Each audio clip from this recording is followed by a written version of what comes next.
Terkait dengan saudara kita yang sedang tertimpa musibah di Rohingya, Suriah, Palestina dan negara muslim lainnya, bagaimana sikap kita sebagai penuntut ilmu yang sangat ingin berkontribusi? Apakah hanya dengan cara berdoa saja? Dan apakah ada hadis atau riwayat yang menerangkan bahwasanya pada akhir zaman umat Islam akan tertindas?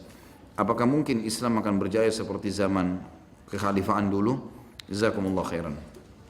Baik, tentu saja teman-teman sekalian, untuk berjihad secara fisik, ulama sudah sepakat harus dengan izin wali amr. Wali amr. Wali amr kita adalah pemerintah Indonesia, gitu kan? Tidak boleh kita keluar sekarang dari pemerintah. Pemerintah bilang ikut berperang, Enggak. Waktu Belanda datang ke sini perangi, gitu. Jepang datang perang, lawan, seluruh penduduk Indonesia harus bergerak.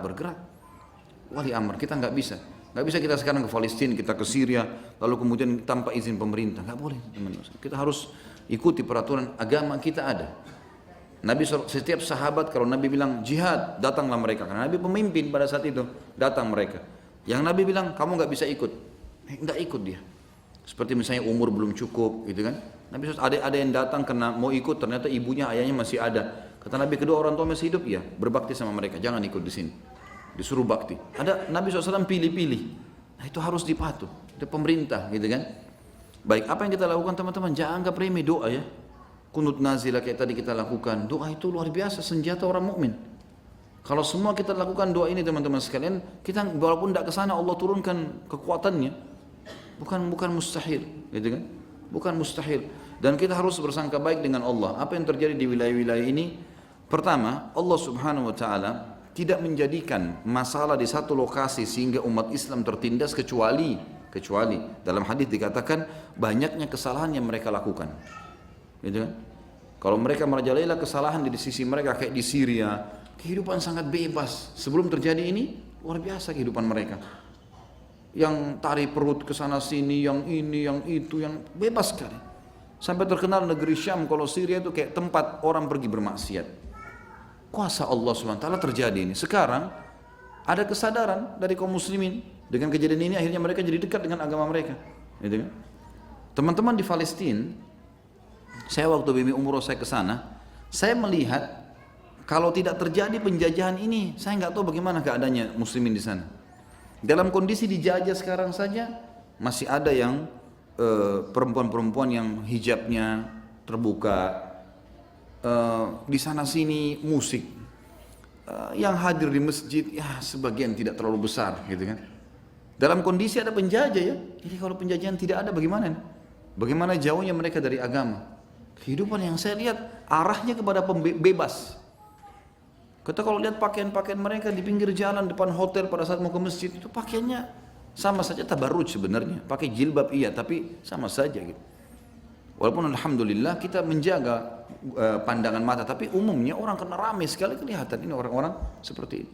Jarang sekali saya lihat ada orang di sana dekat masjid ya, yang berjenggot misalnya. Sampai saya keliling berapa kali, 2 kali saya ke sana, bolak-balik. Terakhir ada satu orang bawa mobil, terus saya salaman sama dia, akhi, saya berapa hari sini nggak ada yang saya lihat orang berjenggot seperti antum nih, gitu. Seperti anda nih. Dia bilang ada tapi agak jauh. Umumnya orang-orang di sini nih ya bebas begitu saja. Ini kalau tidak ada penjajahan, Allahu a'lam. Gitu. Kita waktu lagi antri mau masuk, diserobot dengan orang-orang ini. Padahal ini masuk, orang antri setengah mati, jemaah saya capek, diserobot-serobotin sama orang-orang itu. Orang-orang Palestina, serobot-serobotin. Seakan-akan ini negara kami mau masuk. Ini gimana kalau tidak ada penjajahan di situ yang menata di depan? Jadi banyak hal-hal yang saya lihat hikmahnya ya, hikmah terjadi gitu. Kemudian yang terjadi di Yaman. Di Yaman selama ini orang-orang Yaman menganggap nggak masalah, kayak kita di Indonesia mulai ada tersebar isu begitu, Syiah itu sama Sunni sama saja, madhab. Begitu kemarin tuh di Yaman tuh, sampai akhirnya Houthi itu, orang-orang Syiah itu, sampai mereka bergabung sama militer, mereka dipersenjatai, akhirnya mereka membantai kaum muslimin, dan fatal sekali, fatal, luar biasa jahatnya. Orang-orang Syiah ini luar biasa jahatnya, luar biasa. Saya cuplikan terakhir itu ada imam masjid ahli sunnah didatangkan, dibelah dadanya, ditarik jantungnya. Cuplikan. Sampai orang yang ceramah itu nangis-nangis, yang orang Saudi ceramah itu, cuplikan. Sampai dia agak diburamkan. Ini sudah bukan manusia. gitu kan? Orang jihad yang sebenarnya kalau musuh orang kafir pun nggak boleh kalau sudah menyerah, gitu kan? Nggak boleh disiksa, nggak ada mutilasi dalam Islam. Itu orang kafir. Bagaimana Muslim? Luar biasa, dibelah dadanya, diiris, orang itu masih hidup. Kemudian dirobek, kemudian diambil jantungnya, mati tiba-tiba orang. Imam masjid, hafal Quran 30 juz. Ini biadab sekali, luar biasa. Kenapa ini? Gara-gara membela sahabat Nabi? Luar biasa. Ini gara-gara mencaci maki sahabat Nabi. Jadi saya melihat karena mereka dulu terlalu menganggap remeh, nggak apa-apa, kemungkaran dibiarkan. Nah, terjadilah. Di Myanmar selama ini dulu ada dua wilayah, dua kekuasaan di situ. Ada kerajaan memang di situ. Ada kerajaan Islam dulu dan ada kerajaan pemerintahan Budi, orang Buddha. Ini saya lupa tahun 60-an atau tahun berapa gitu sempat direbut. Atau tahun 80-an kalau nggak salah sempat direbut kerajaan Islam ini runtuh. Kemudian umat Islam tidak menyusun kekuatan. Tidak menyusun kekuatan. Lalu makin merajalela lah. Kekuatan-kekuatan orang-orang Buddha ini kemudian menghancurkan muslimin, membakar sampai sekarang. Karena mereka takut jangan sampai pemerintahan Islam berdiri lagi. Tujuannya itu, secara histori begitu sebenarnya. Jadi ada sebabnya kenapa mereka bantai-bantai, kenapa mereka membuat traumatis seperti sekarang. Itu karena memang mereka pikir ini adalah, ini kalau berdiri lagi kerajaan Islam berbahaya. Padahal selama ini Islam nggak pernah ganggu mereka ya.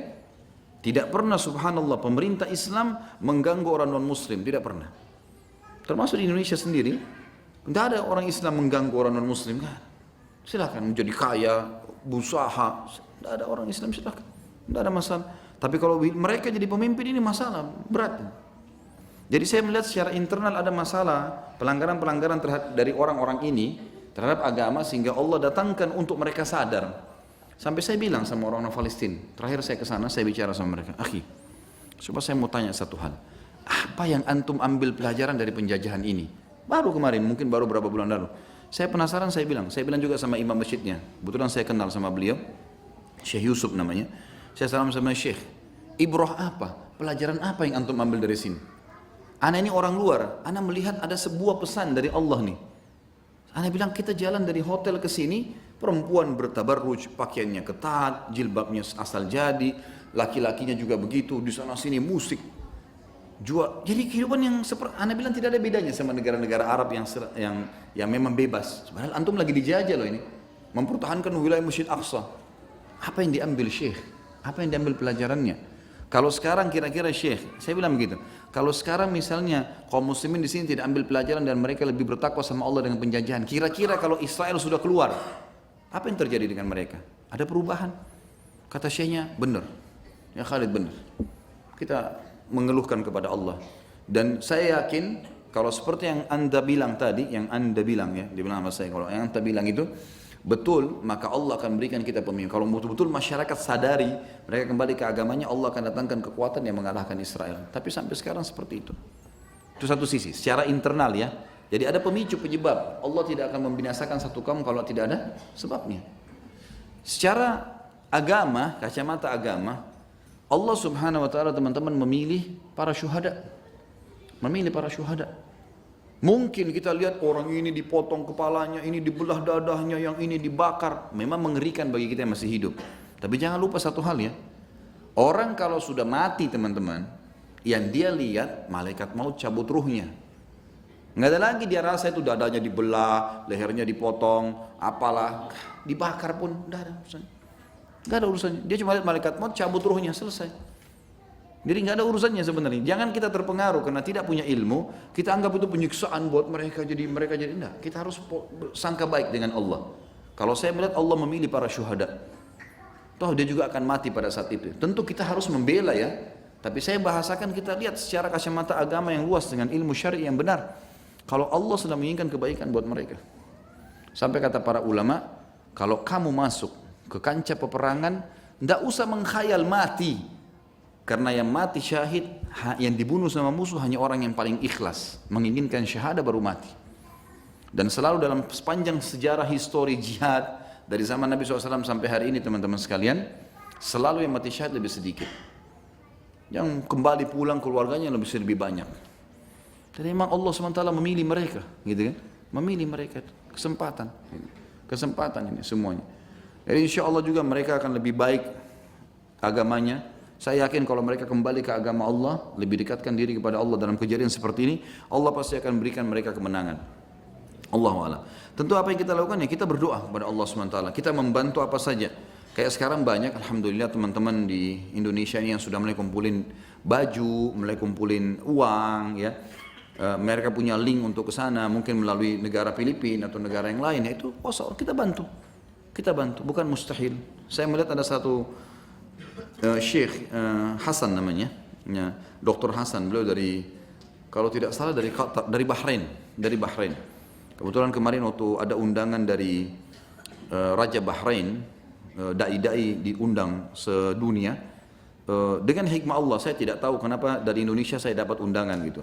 Jadi mewakili pada saat itu, termasuk Dr. Hasan ini datang. Jadi setiap negara satu orang saja, kebetulan saja, ini kebetulan, bukan karena sayanya, kebetulan mungkin teman-teman di sana panitia orang Indonesia sebutin nama yang kebetulan memang mau diminta, saya juga diminta ceramah.